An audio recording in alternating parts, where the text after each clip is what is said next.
Is that the word? Brother Shiver, you know the word. Take this and tear that out of the book, will you? Hey, you can't take what you want and leave the rest of it behind. He said, I would above all things that you would prosper and be in health. Be in good health. I want to tell you something. I'm probably going to get in all kinds of trouble today.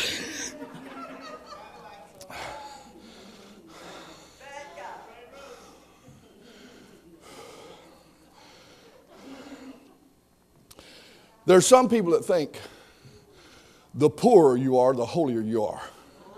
That's a myth. And that's not scriptural. Now, I don't want to hold any punches this morning. I mean, I'm in deep enough already. I want to be a millionaire. I don't want to be a hundredaire or 1,000. I want to be a millionaire. God told me he was going to make me a millionaire several years ago. I can tell you the very spot. I wasn't thinking about money. He just said it. I got out of my car and was heading into church right back here at the back. And he said, son, I'm going to make you a millionaire.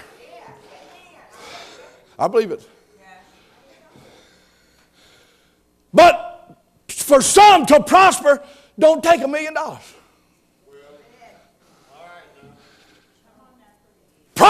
Prosperity is to each individual. And money is not all prosperity. There are other ways to prosper other than money. And we've come to the point that if we don't drive the right kind of car, wear the right kind of clothes, we ain't prospered. We must have sin in our life. That's not right with God. But he said, above all things, I would that you would prosper and be in good health. His will for you is to prosper. When God opens doors for me, I was just this week, just Tuesday morning, I guess it was, in Atlanta with Benny Hinn for the crusade that he's got coming up here. Don't ask me how I got down there. I live in Paulding County.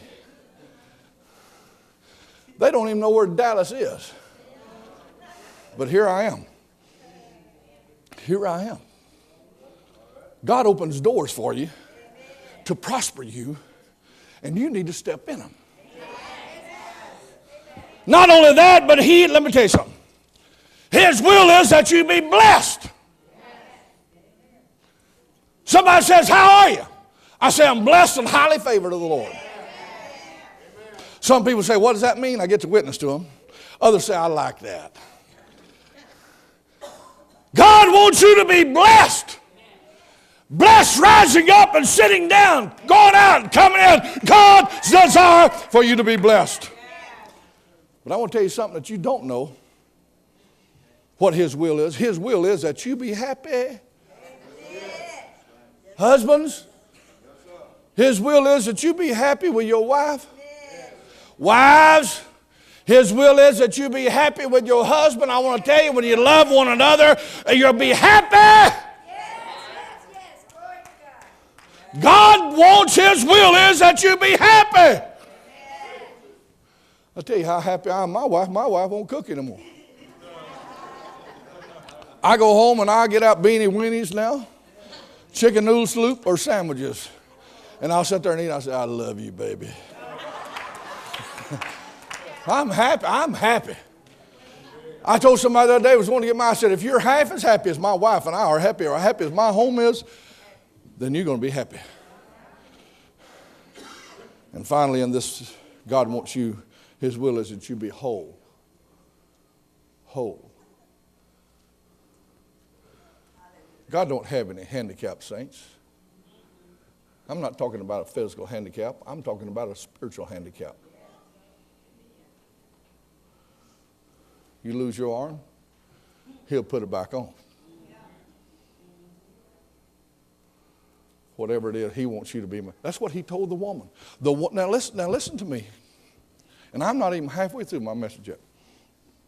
Listen to me. When the woman with the issue of blood came and had been this way for 12 years, she was a wealthy woman, spent all she had. And at best I remember, I'm not positive, her name was Alexandria, because they erected a statue to her. And She said, if I can but touch the hem of his garment, I know I'll be healed. And she made her way, and she touched the hem of his garment. What happened? She was healed.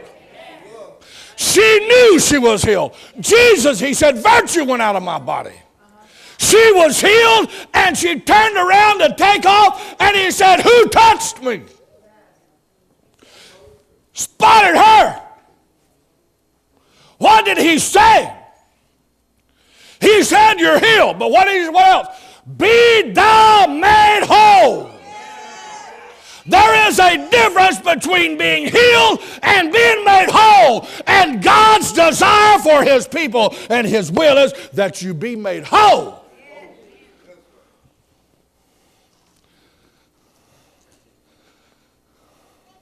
I'm going to say it one more time because I want to make sure it gets in. I would dare say it's not your fault. It's your desire for God that keeps you from receiving. You see, it's a trick. It's a trick of the devil. He knows you love God. He knows you desire to please God, so he plants a seed of doubt. And that seed of doubt is this: what if it's not God's will?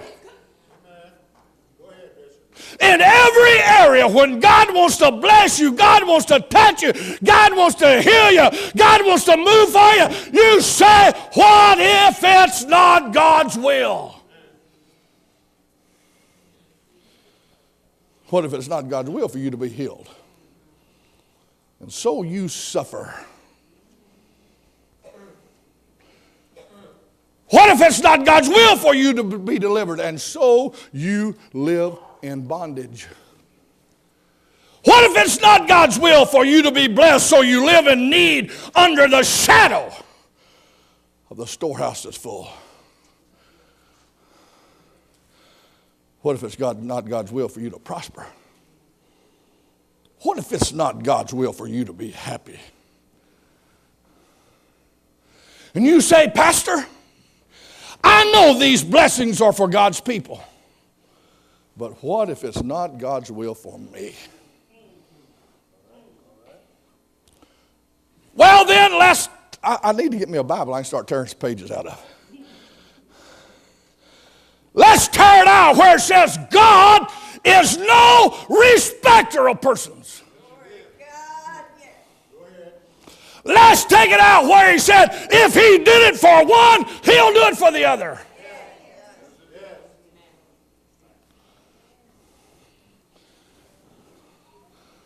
So we live in bondage and fear and not healed, not delivered, no peace, no happiness, no pleasure, because of our love for God. And the devil plants that seed. What if it's not God's will?